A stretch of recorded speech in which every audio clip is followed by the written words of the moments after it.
Do you ever wake in the night, gripped by the ache of someone gone, only to find you've lost more than them? You've lost yourself. The pain of their absence is a wound, but the deeper cut is the hollow where your own soul once stood. You walk through life now, a shadow of who you were, carrying their memory like a chain, believing this grief is your identity. You call it love, or perhaps just loss, but it is a theft, a betrayal of your true self. Buried beneath the weight of their departure, you feel it in the silence of their absence, when your heart aches not just for them, but for the you who vanished with them. You think this is your fate, a life defined by what was taken, but I see deeper. I see a soul, vibrant and restless, yearning to reclaim itself from the ruins of loss. The regret you carry is not theirs. It is the fear that you'll never find yourself again. You sense it when you pause, when memories sting sharper than they should, when you wonder who you are without them. These are signs your soul is sending, urging you to rediscover your truth in the aftermath. You may think you're alone in this, but this pattern has been repeated for centuries. Let's begin. The first sign your soul sends is the weight of the persona, the mask you've crafted to face the world after their loss. You've shaped it to hide your disorientation, to show strength, to be the role others expect, stoic mourner, loyal survivor, believing it is you. But it is a cage, stifling your true self, distancing you from the soul you've lost. You call it coping, or perhaps just necessity, but it is a shadow, a barrier to the authenticity your soul craves. The ego clings to this persona, fearing its loss would expose your fragility, but your soul yearns to be known again. You feel it when you smile to reassure others, yet feel unseen, or when you hide your confusion to avoid pity. You think, this is just who I am now, someone who carries on. But I would say, as I wrote in Ion, the shadow is a moral problem that challenges the whole ego personality. Your persona is not your soul. It is a sign it's crying out to be rediscovered, a barrier to your true self. Picture the man who nods politely at condolences, his laughter hollow, his heart adrift. He calls himself resilient, a pillar, but his persona, forged in the wake of loss, perhaps a partner's passing, where he learned to conceal his pain to protect others, smothers his soul trapped by the collective unconscious archetype of the mourner, whose mask breeds isolation until it's shed. Your persona feels heavier now because it is not yours. It's a sign your soul is yearning to reclaim itself. Your body knows this. That tightness in your chest when you play your role, that quiet ache when you long to be seen. This is your somatic intelligence, signaling that your mask is not your truth, but a barrier to your soul's rediscovery. Why does this weight feel so crushing? Because the world demands your composure, calling you weak when you falter. But what if their expectations are not about you? What if they too wear masks, unable to see the self you could become? As I wrote, the privilege of a lifetime is to become who you truly are. Your persona is not your strength. It is a call to reclaim your identity. The ache is deep because it feels like duty, but it is also a doorway. You are not here to perform for others. You are here to find yourself again. And that begins with shedding the mask that hides your soul. The second sign your soul sends is the projection of your shadow, casting your unexpressed grief, anger, or guilt onto others, blaming them for the emptiness their loss has left. You see flaws in those around you, their distance, their insensitivity, and feel justified in your resentment. But it is a mirage. You call it clarity, or perhaps just pain. But it is your shadow, a fragment of your true self you've disowned since their departure, pulling you further from yourself. The ego projects to avoid this darkness, but your soul yearns, craves for wholeness. You feel it when you resent others' attempts to comfort, or when you judge their lives to mask your own disorientation. You think, this is just who I am now, someone who's hurt. But I would say, as I wrote in The Undiscovered Self, everything that irritates us about others can lead us to an understanding of ourselves. Your projections are not your insight. They are a sign your soul is yearning to be found, a barrier to its truth. Imagine the woman who scorns her friend's concern, her heart tight with blame. She calls herself wounded, a survivor, but her projections stem from her shadow. A grief unvoiced, perhaps from a sibling's death, where she learned to hide her pain to avoid burdening others, keeping her from her true self. Her soul lost in the collective unconscious archetype of the betrayed, whose blame isolates her until the shadow is faced. Your projections are a cry from your soul, a sign that your true self is yearning to reclaim what you've cast aside. Your body knows this, that heat in your chest when you judge, that quiet ache when you feel alone.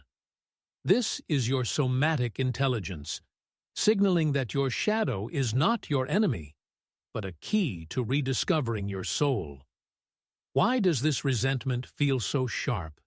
Because the world mirrors your projections, calling you bitter when you lash out. But what if their reactions are not about you? Your shadow is not your flaw. It is a call to find yourself.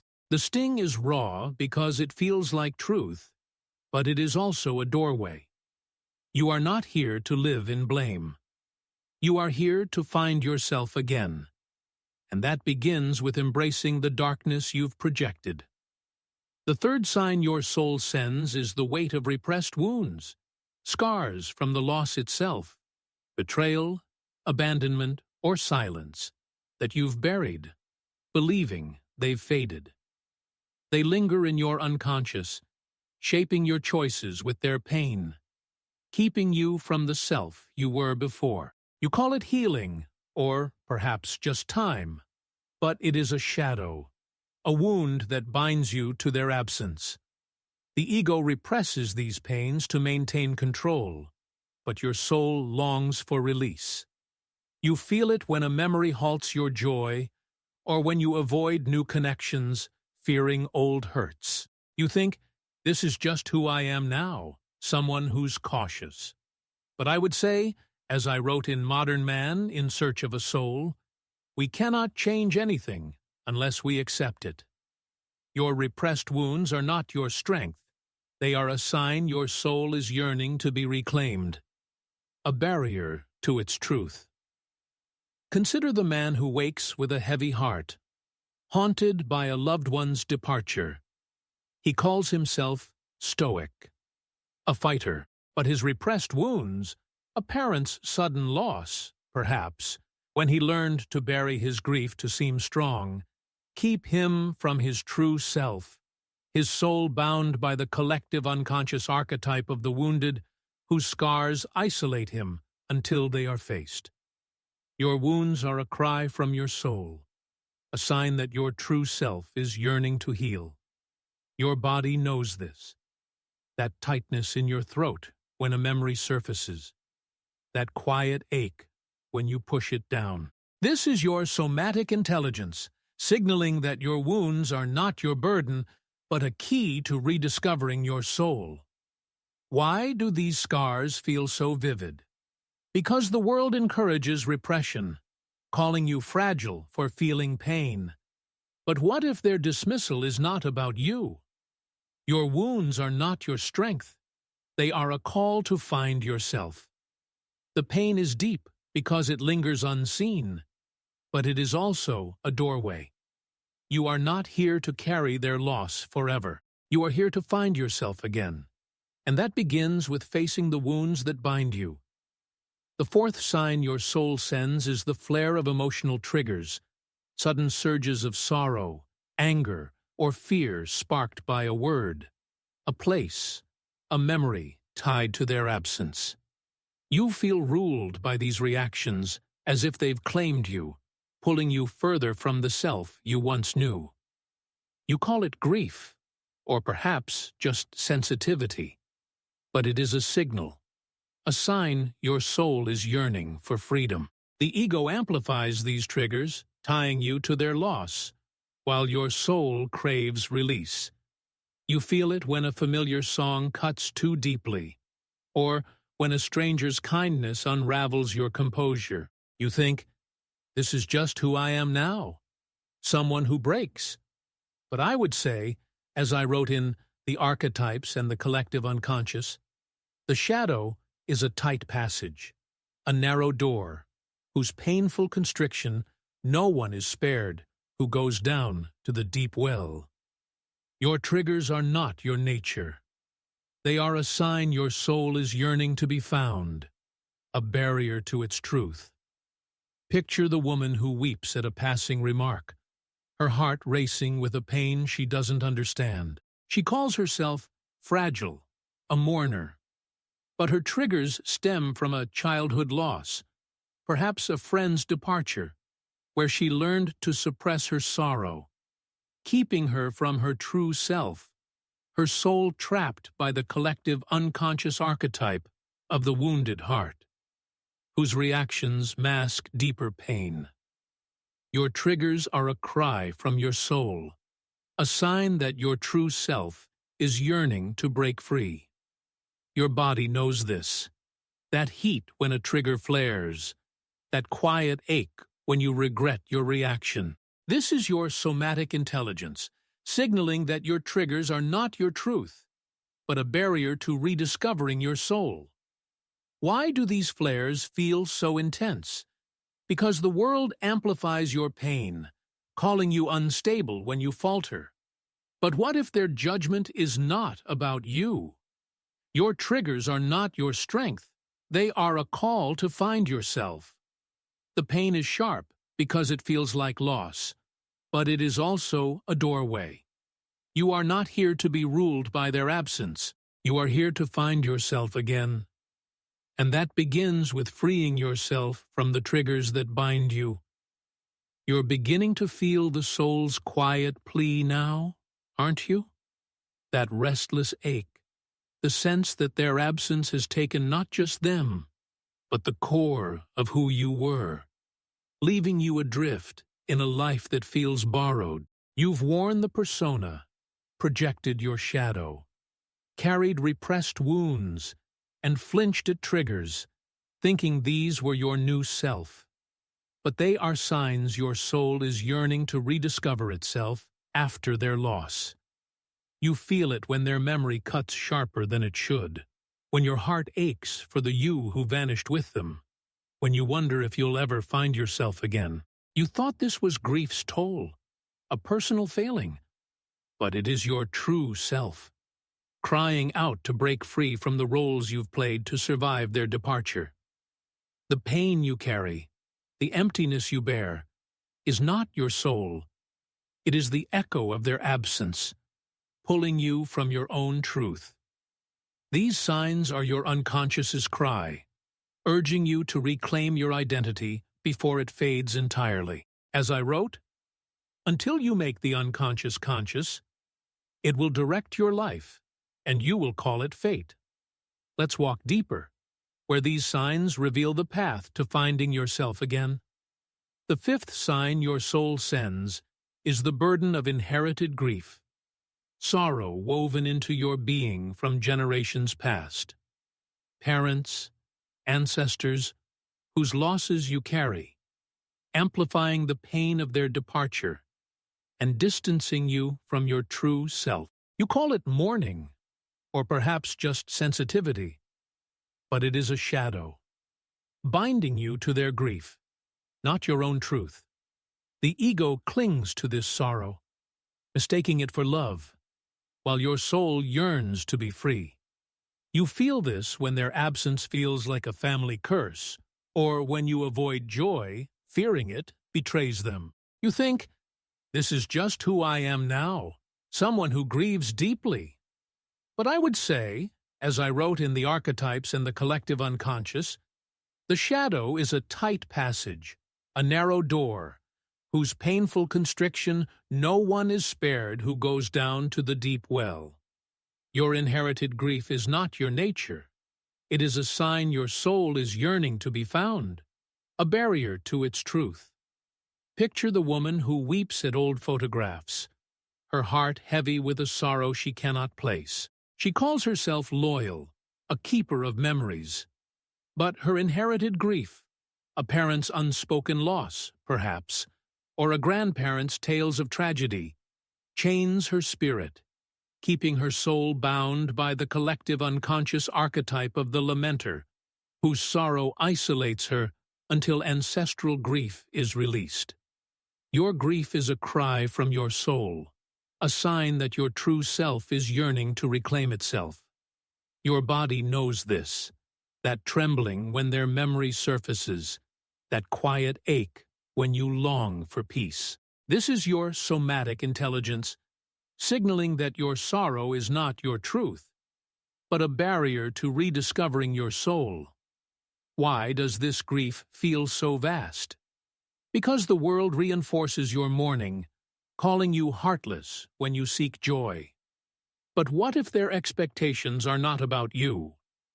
What if they, too, carry inherited grief, unable to see the self you could become? As I wrote, the greatest burden a child must bear is the unlived life of its parents. Your inherited grief is not your strength. It is a call to find yourself. The weight is deep because it spans generations, but it is also a doorway. You are not here to live their sorrow. You are here to reclaim your soul, and that begins with releasing the grief that binds it. The sixth sign your soul sends is spiritual fatigue, a weariness that no solace can ease, a sense that their loss has drained your life's meaning, leaving you hollow. You call it heartbreak, or perhaps just exhaustion, but it is a void, a sign your soul is yearning to rediscover its purpose after their departure.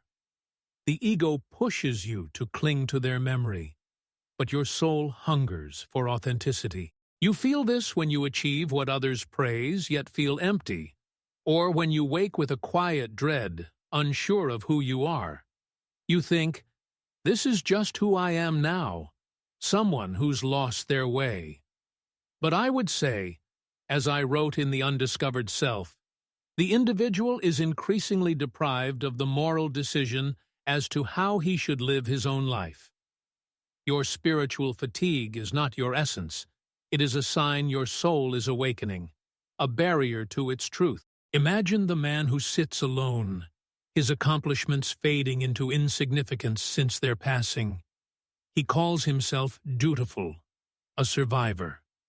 But his spiritual fatigue, a life reshaped by their absence, perhaps a child's death, where he buried his own dreams to honor theirs, drains his soul, keeping it bound by the collective unconscious archetype of the wanderer, whose exhaustion isolates him until he seeks his true path. Your weariness is a plea from your soul, a sign that your true self is yearning for meaning.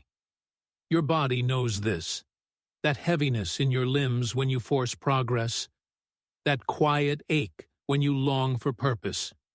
This is your somatic intelligence, signaling that your exhaustion is not your fate, but a barrier to rediscovering your soul. Why does this fatigue feel so profound?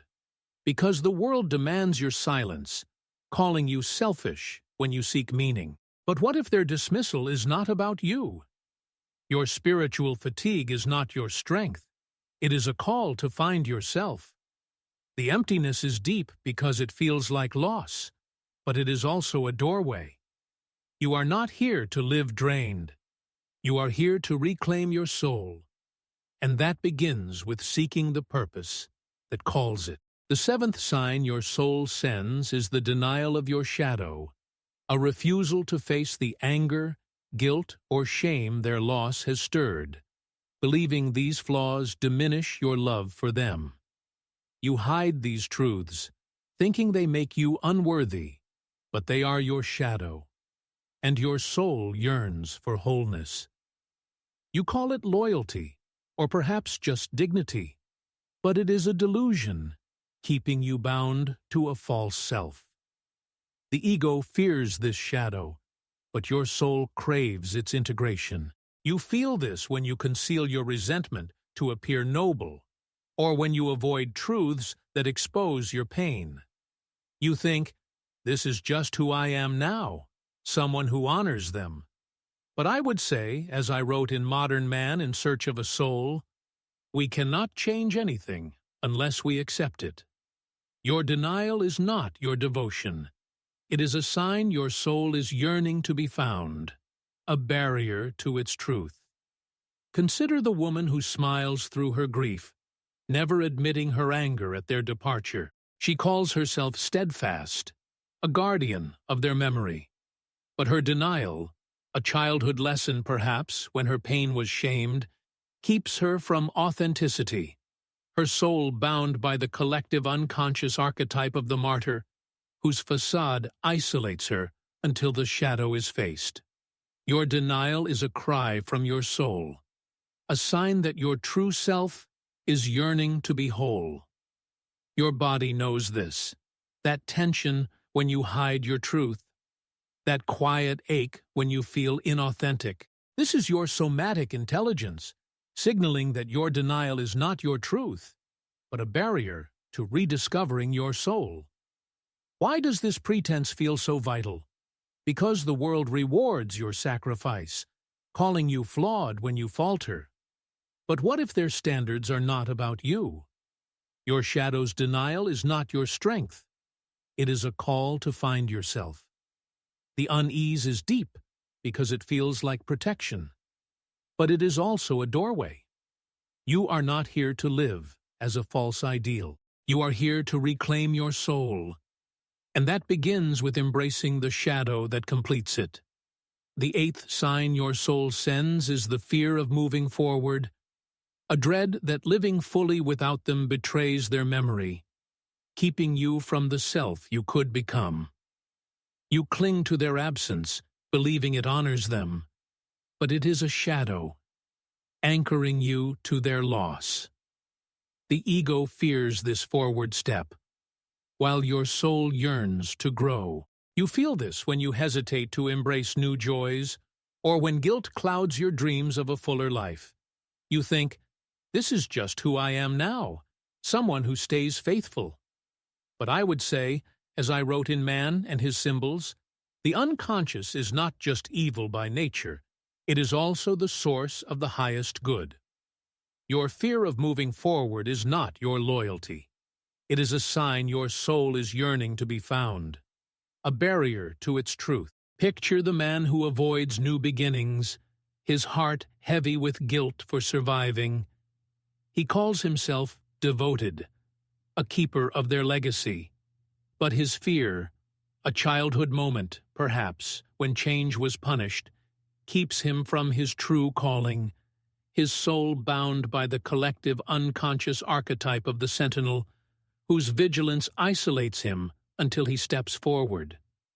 Your fear is a plea from your soul, a sign that your true self is yearning to live again. Your body knows this, that knot in your stomach when you consider change, that quiet ache when you dream of freedom. This is your somatic intelligence, signaling that your fear is not your truth, but a barrier to rediscovering your soul. Why does this dread feel so heavy? Because the world amplifies your guilt, calling you disloyal when you try. But what if their judgment is not about you? Your fear of moving forward is not your strength. It is a call to find yourself. The hesitation is deep because it feels like betrayal. But it is also a doorway. You are not here to live in their shadow. You are here to reclaim your soul. And that begins with embracing the life that awaits it. You're feeling the soul's quiet rebellion now, aren't you? That restless pulse beneath the grief. The sense that their absence has not only taken them, but also the core of who you were, leaving you to wander in a life that feels like someone else's. You've worn the persona, projected your shadow, carried repressed wounds, flinched at triggers, borne inherited grief, endured spiritual fatigue, denied your darkness, and feared moving forward, thinking these defined you now. But they are signs your soul is yearning to rediscover itself, crying out to reclaim the self lost in their departure. You feel it when their memory stirs an ache for the you who vanished, when your heart longs for a truth you've buried, when you fear you'll never find yourself again. You thought this was the price of loss, a permanent fracture, but it is your true self, yearning to break free from the roles you've played to survive their absence. The pain you carry, the emptiness you bear, is not your soul. It is the echo of their loss, pulling you from your own path. These signs are your unconscious's plea, urging you to reclaim your identity before it slips further away. As I wrote, there is no coming to consciousness without pain. Let's walk deeper, where these signs unveil the path to finding yourself again. The ninth sign your soul sends is the craving for their presence, a desperate need to feel them again, as if their return could restore the self you lost. You call it love, or perhaps just longing, but it is a chain, binding you to their absence, keeping you from your own truth. The ego clings to this craving, fearing that letting go would erase them, while your soul yearns to stand whole without them. You feel this when you revisit their belongings, seeking their essence, or when you falter in moments they once filled. You think, this is just who I am now, someone who misses them. But I would say, as I wrote in The Undiscovered Self, the individual is increasingly deprived of the moral decision as to how he should live his own life. Your craving is not your love. It is a sign your soul is yearning to be found, a barrier to its truth. Picture the man who lingers over old letters, his heart empty despite their words. He calls himself devoted, a keeper of their memory. But his craving, a childhood wound perhaps, where loss taught him to cling, keeps him from his true self, his soul bound by the collective unconscious archetype of the yearner, whose longing isolates him until he releases their hold. Your craving is a cry from your soul, a sign that your true self is yearning to reclaim itself. Your body knows this, that racing pulse when you seek their trace, that quiet ache when their absence persists. This is your somatic intelligence signaling that your craving is not your truth, but a barrier to rediscovering your soul. Why does this need feel so consuming? Because the world fuels your grief, calling you disloyal when you seek yourself. But what if their expectations are not about you? What if they, too, cling to loss, unable to see the self you could become? As I wrote, the privilege of a lifetime is to become who you truly are. Your craving is not your strength. It is a call to find yourself.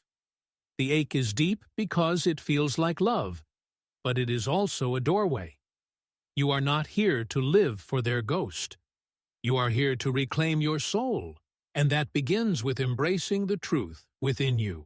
The 10th sign your soul sends is the grip of false identity, a belief that you are now only the one who lost them, as if their absence defines your entire being. You call it grief, or perhaps just reality, but it is a cage, locking you into a self shaped by loss, not truth.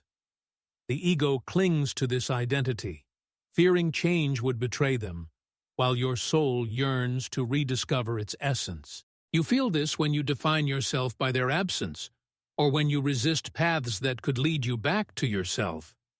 You think, This is just who I am now, someone shaped by loss. But I would say, as I wrote in Psychology and Alchemy, the soul is a fire that burns invisibly, and its restlessness is a sign of transformation. Your false identity is not your truth. It is a sign your soul is yearning to be found, a barrier to its awakening. Imagine the woman who calls herself a widow, her life frozen since their passing. She calls herself faithful, a mourner. But her false identity, a childhood lesson perhaps, where loss became her role, keeps her from growth, her soul bound by the collective unconscious archetype of the bereaved, whose identity traps her until she breaks free. Your false identity is a cry from your soul, a sign that your true self is yearning to emerge. Your body knows this. That tension in your shoulders when you cling to this role, that quiet ache when you glimpse freedom. This is your somatic intelligence, signaling that your identity is not your truth, but a barrier to rediscovering your soul. Why does this role feel so solid? Because the world reinforces your grief, calling you ungrateful when you seek change. But what if their resistance is not about you? Your false identity is not your strength. It is a call to find yourself. The resistance is deep because it feels like loyalty, but it is also a doorway. You are not here to live as their shadow. You are here to reclaim your soul, and that begins with embracing the truth that you are more than your loss. The 11th sign your soul sends is dissociation from joy, a numbness that keeps you from feeling life's warmth, as if their absence has stolen your right to happiness. You call it mourning, or perhaps just survival, but it is a void, a sign your soul is yearning to rediscover its vitality. The ego numbs you to protect against pain, while your soul hungers for life. You feel this when you avoid laughter, fearing it dishonors them, or when moments of joy feel like betrayal. You think, this is just who I am now, someone who's lost joy. But I would say, as I wrote in the Archetypes and the Collective Unconscious, the shadow is a tight passage, a narrow door, whose painful constriction no one is spared, who goes down to the deep well. Your dissociation is not your nature. It is a sign your soul is yearning to be found, a barrier to its truth. Consider the man who turns from celebration, his heart heavy with guilt for feeling alive. He calls himself respectful, a guardian of their memory. But his dissociation, a life reshaped by their loss, perhaps a friend's passing, where he learned to suppress joy, keeps him from his soul's light, bound by the collective unconscious archetype of the forlorn, whose numbness isolates him until he embraces life. Your numbness is a cry from your soul, a sign that your true self is yearning for joy. Your body knows this, that hollowness in your chest when you avoid happiness, that quiet ache when you glimpse it. This is your somatic intelligence, signaling that your dissociation is not your truth, but a barrier to rediscovering your soul. Why does this numbness feel so safe? Because the world encourages your grief, calling you frivolous when you smile. But what if their judgment is not about you? Your dissociation is not your strength. It is a call to find yourself. The emptiness is deep because it feels like duty, but it is also a doorway. You are not here to live without joy.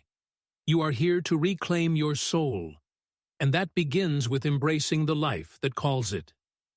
The 12th sign your soul sends is resistance to new connections, a guarding of your heart to avoid the pain of another loss, believing closeness would betray them or risk more hurt. You call it caution, or perhaps just loyalty, but it is a wall, isolating you from the self you could become. The ego fears new bonds, while your soul craves the intimacy of authenticity. You feel this when you push away kindness, or when you avoid relationships that could heal you. You think, "This is just who I am now, someone who stays alone." But I would say, as I wrote in Modern Man in Search of a Soul, we cannot change anything unless we accept it. Your resistance is not your loyalty. It is a sign your soul is yearning to be found, a barrier to its truth. Picture the woman who deflects new friendships, her words curt, her heart closed. She calls herself faithful, a keeper of their memory. But her resistance, a childhood moment perhaps, when loss taught her to fear love, keeps her from authentic bonds, her soul bound by the collective unconscious archetype of the recluse, whose walls isolate her until they fall. Your resistance is a cry from your soul, a sign that your true self is yearning to connect. Your body knows this, that tightness in your chest when you push others away, that quiet ache when you long for closeness. This is your somatic intelligence, signaling that your resistance is not your truth, but a barrier to rediscovering your soul. Why does this isolation feel so safe? Because the world fears vulnerability, calling you weak when you open up. But what if their rejection is not about you? Your resistance is not your strength. It is a call to find yourself. The fear is deep because it feels like protection, but it is also a doorway. You are not here to live in solitude. You are here to reclaim your soul, and that begins with embracing the connections that free it. You're standing at the edge of your soul's truth now, aren't you? The weight of their absence presses against your heart, not just for them, but for the self you lost when they left. A hollow ache whispering that you may never find yourself again. You've worn the persona, projected your shadow, carried repressed wounds, flinched at triggers, borne inherited grief, endured spiritual fatigue, denied your darkness, feared moving forward, craved their presence, clung to a false identity, drifted from joy, and resisted new connections, thinking these were your new essence. But they are signs your soul is yearning to rediscover itself, crying out to reclaim the truth buried beneath their loss. You feel it when their memory stirs a longing for the you who vanished, when your heart aches for a purpose you've forgotten, when you fear you'll carry this emptiness forever. You thought this was grief's verdict, a life sentenced to their shadow. But it is your true self, yearning to break free from the roles you've played to survive their departure. The pain you carry, the silence you bear, is not your soul. It is the echo of their absence, pulling you from your own path. These signs are your unconscious's plea, urging you to reclaim your identity before it fades entirely. As I wrote, there is no coming to consciousness without pain. Let's walk deeper, where these signs become the path to finding yourself again. If you don't look inward, something else will rise from within to force your awakening, and you won't like what it shows you. The collective unconscious is not a dormant pool. It is a living force, pulsing with archetypes that will not be ignored. Ignore your soul's signs, and the shadow will erupt, as despair, a crisis, or a shattering loss that strips away the illusions you've clung to since they left. I see it in the world today. Men and women lost in grief, clinging to their absence or a false self, only to be broken when the unconscious demands reckoning. The woman who lives for their memory will face a void no nostalgia can fill. The man who resists joy will find his soul haunted by emptiness. If you do not face your soul now, the shadow will rise, not as a guide, but as a storm. As I wrote in Ion, the shadow is a moral problem that challenges the whole ego personality. You stand at a crossroads. Heed your soul's cries, or let them haunt you in ways you cannot foresee. The weight of this moment is heavy, but it is also a warning, a call to awaken. You are not here to remain lost in their absence. You are here to rediscover your soul, and that begins with facing the signs that signal its rebirth. The first step inward is acceptance, not of their loss, but of the truth that you've lost yourself in its wake. You mistake your burdens, your triggers, your fatigue, your craving for their presence, for your identity, believing they define you now. But acceptance is a fire that purifies without burning, a willingness to embrace these signs as signals of your true self stirring beneath the grief. You've spent years fighting your pain, your guilt, your numbness, your dissociation, thinking it makes you less.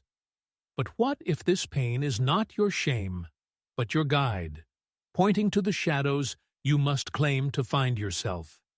As I wrote in Modern Man, In Search of a Soul, we cannot change anything unless we accept it. Condemnation does not liberate, it oppresses.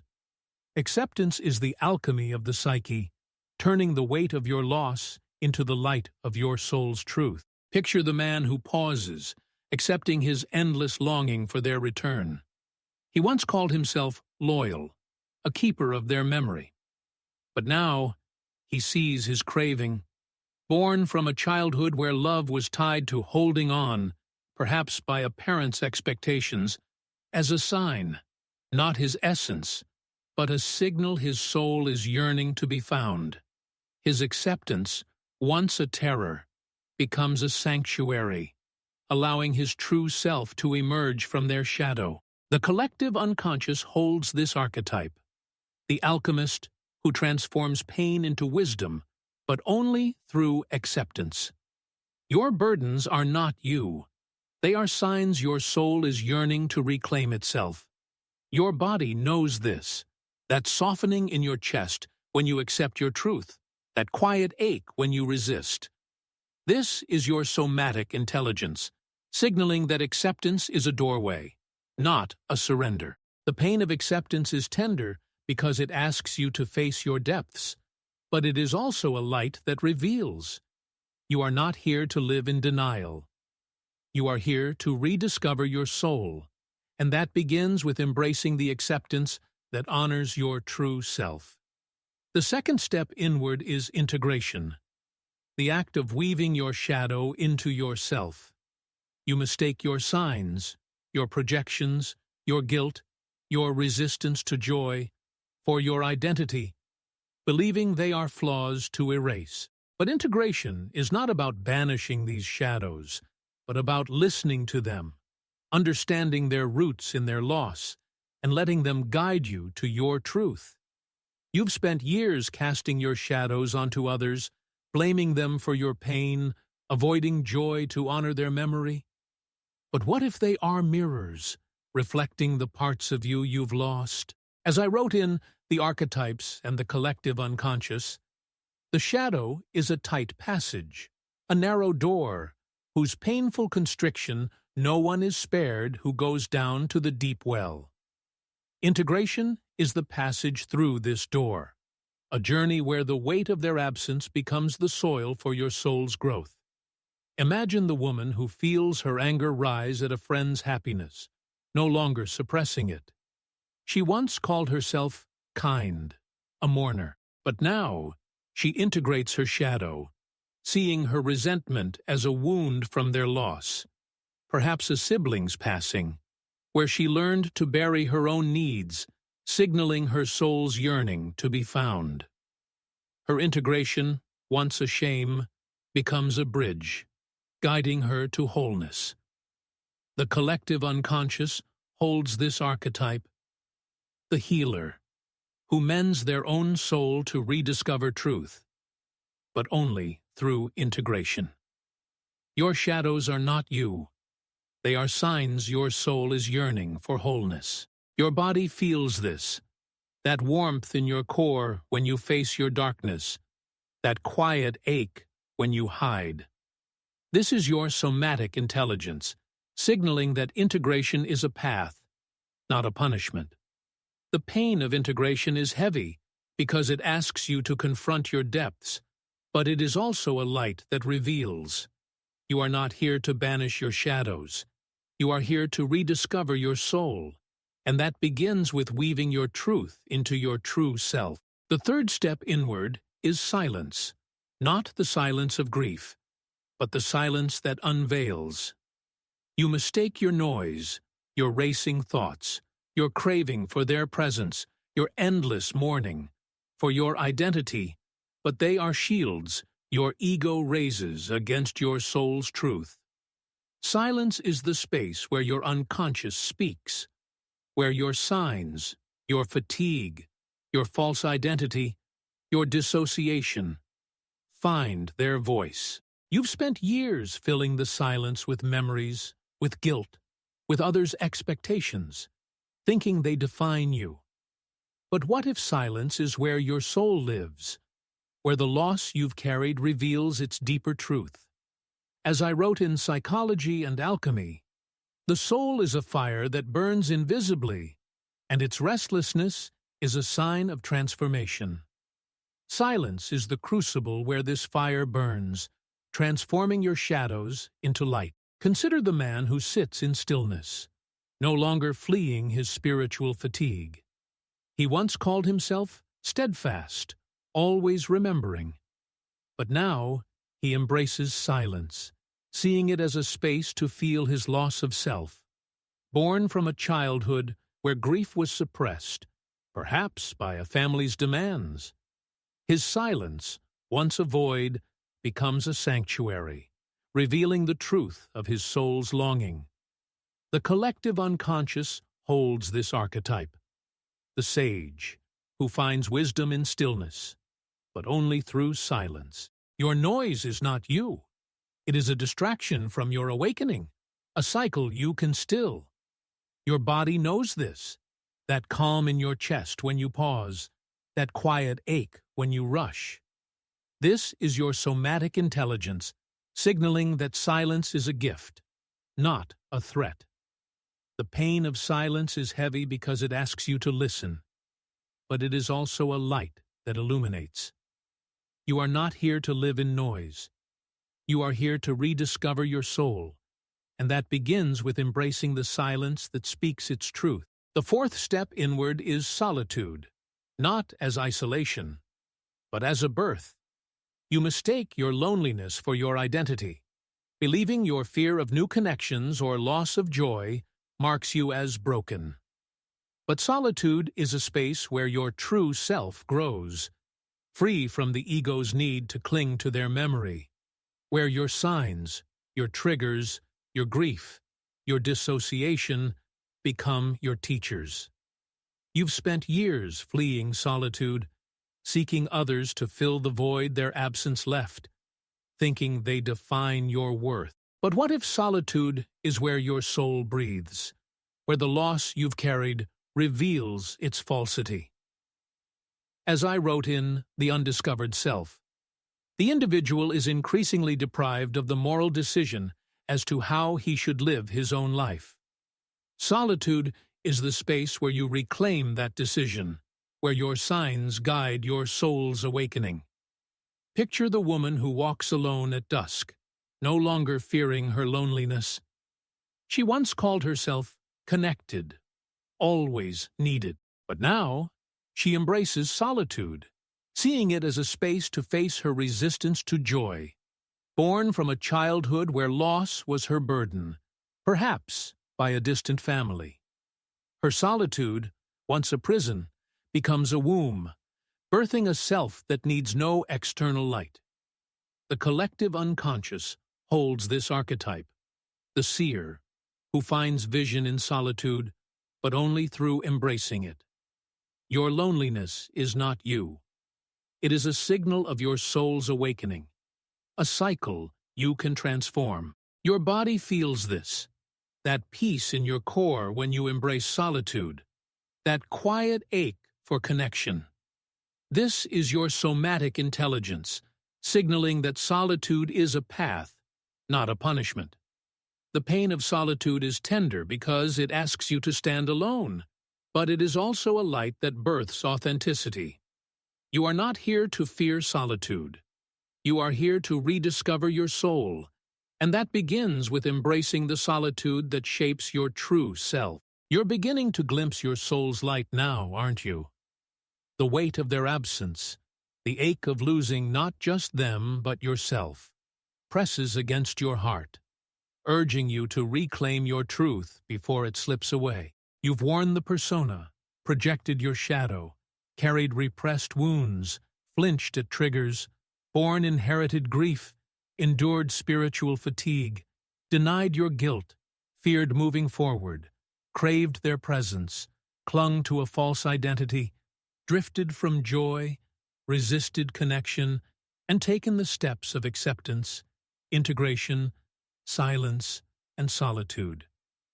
These are not mere scars of loss, but signs your soul is yearning to rediscover itself, crying out to find the self you lost when they left. You feel it when their memory stirs a longing for who you were, when your heart aches for a purpose you've buried, when you fear you'll carry this emptiness forever.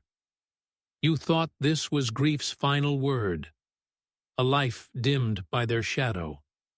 But it is your true self, breaking free from the roles you've played to survive their departure, demanding its own voice. This is not surrender, it's rebirth. Your soul is stirring, its fire burning away the illusions to reclaim your truth. As I wrote, the privilege of a lifetime is to become who you truly are. Let's walk further, where these signs guide you to rediscover your soul. You've walked through fire, and yet your soul isn't ashes. It's finally visible. The 17th step inward is clarity. Not the clarity of answers, but of seeing your true self beyond the fog of their loss. You mistake your signs, your craving for their shadow, your guilt, your dissociation, for your identity, believing they define you now. But clarity is a veil lifted, a moment when your unconscious reveals the truth within your pain. Your triggers, your grief, your loneliness are not your essence, but signals of your soul's awakening, urging you to reclaim your authenticity. You've spent years chasing their echo, through memories, others' comfort, your own sorrow, thinking it would restore you. But what if clarity comes from embracing these signs as a map to your own heart? As I wrote in Man and His Symbols, the unconscious is not just evil by nature, it is also the source of the highest good. Clarity is the light that emerges when you see your signs as a path, not a prison. Picture the man who sees his longing for their presence for what it is. He once called himself devoted, a keeper of their memory, but now he sees clearly. Not a cure for his craving, but a truth within. His need for them, his resistance to joy, his spiritual fatigue are not his essence, but signs his soul is yearning to be found, shaped by a childhood where loss was his burden, perhaps under a parent's grief. His clarity, once a distant hope, becomes a mirror, reflecting a self that shines without their shadow. The collective unconscious holds this archetype, the seer who sees truth within, but only through clarity. Your signs are not you. They are shadows fading in the light of your awakening. Your body knows this, that lightness in your chest when truth dawns, that quiet ache when you cling to illusion. This is your somatic intelligence, signaling that clarity is a gift, not a goal. The pain of clarity is tender because it asks you to release their hold, but it is also a light that reveals. You are not here to live in their absence. You are here to rediscover your soul. And that begins with embracing the clarity that unveils your true self. The 18th step inward is surrender, not as defeat, but as trust in the unconscious. You mistake your resistance for your identity, believing your need to cling to their memory, your triggers, your grief, your dissociation defines you. But surrender is a shadow's release, a willingness to let your true self emerge through the pain of their loss. You've spent years fighting these signs, thinking control would preserve them or protect you. But what if surrender is the true freedom, allowing your soul to flow through your silence, your solitude, your longing?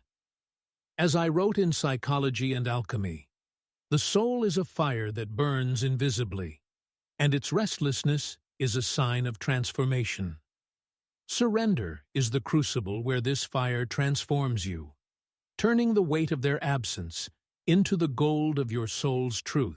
Imagine the woman who lets go of her false identity as the mourner, trusting her heart to guide her. She once called herself loyal, a guardian of their legacy. But now, she surrenders, seeing her false identity, her fear of moving forward, her guardedness as signs of a soul yearning for authenticity, shaped by a childhood where loss was her role, perhaps by a family's expectations. Her surrender, once a terror, becomes a freedom, allowing her true self to rise. The collective unconscious holds this archetype, the mystic who trusts the unseen, but only through surrender. Your resistance is not you. It is a shadow dissolving in the light of your awakening. Your body feels this, that peace in your core when you let go, that quiet ache when you cling. This is your somatic intelligence, signaling that surrender is a path, not a loss. The pain of surrender is tender because it asks you to trust, but it is also a fire that refines. You are not here to battle their absence forever. You are here to rediscover your soul, and that begins with embracing the surrender that shapes your true self. This is not the end.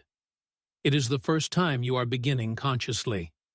The 19th step inward is transformation, not as a sudden rebirth, but as the quiet unfolding of your true self. You mistake your signs, your craving for their presence, your dissociation, your resistance for your identity, believing they bind you to their loss forever. But transformation is a shadow's integration, a process where your unconscious weaves your burdens, your guilt, your triggers, your solitude, into your wholeness. You've spent years fleeing these signs, thinking they mark you as broken. But what if they are the raw material of your becoming, shaped by acceptance, integration, and surrender? As I wrote in Symbols of Transformation, the greatest tragedy of the individual is that he thinks he is not enough. Transformation is the moment you see you are enough, not despite your loss, but because of the journey it sparked. Consider the man who feels his fear of moving forward fade, no longer defining him. He once called himself a mourner, a shadow of their loss. But now he sees his signs, his inherited grief, his false identity, his numbness, as signals of a soul awakening, born from a childhood where loss was his burden, perhaps by a critical family. His transformation, once a hope, becomes a reality, not a new self, but the true self he always was. The collective unconscious holds this archetype, the hero, who rises by embracing their truth, but only through transformation. Your burdens are not you. They are a story transformed by your awakening. Your body knows this. That fire in your core when you embrace your truth. That quiet ache when you resist. This is your somatic intelligence, signaling that transformation is a process, not a destination. The pain of transformation is tender because it asks you to change, but it is also a light that reveals. You are not here to remain in their shadow. You are here to rediscover your soul, and that begins with embracing the transformation that shapes your true self. Dear brothers and sisters, do not rush to heal. Rush to understand. For what you do not understand, you will repeat. The 20th step is not a step, but a departure, a moment where I leave you with your own soul. You've mistaken your signs, your masks, wounds, fears, triggers, grief, shadows, longing, numbness, resistance, solitude for your identity. But these are signals of your true self awakening, cries from the unconscious guiding you to wholeness. The unconscious is not your foe. It is your fire, your truth. As I wrote in The Undiscovered Self, the individual is increasingly deprived of the moral decision as to how he should live his own life. You are here to reclaim that decision, to live as your whole, authentic self. Picture yourself now, standing at the edge of your life, no longer bound by their absence. You once called yourself broken, but now you see your signs as a map, each ache a signal of your soul's awakening. Your journey is not over. It is just beginning, consciously, with a soul that knows its worth. The collective unconscious holds this archetype, the self, the center of your psyche, radiant with the integration of all you are. Your burdens are not you. They are a story you've transcended, a cycle you've broken. Your body feels this, that warmth in your chest when you choose your truth, that quiet strength when you stand firm. This is your somatic intelligence, signaling that you are whole, not because you are flawless, but because you are true. The pain of this journey was heavy, but it was also a birth. You are not here to live lost in their absence. You are here to shine as your true self, and that begins with understanding the signs that called your soul. Go now and live it.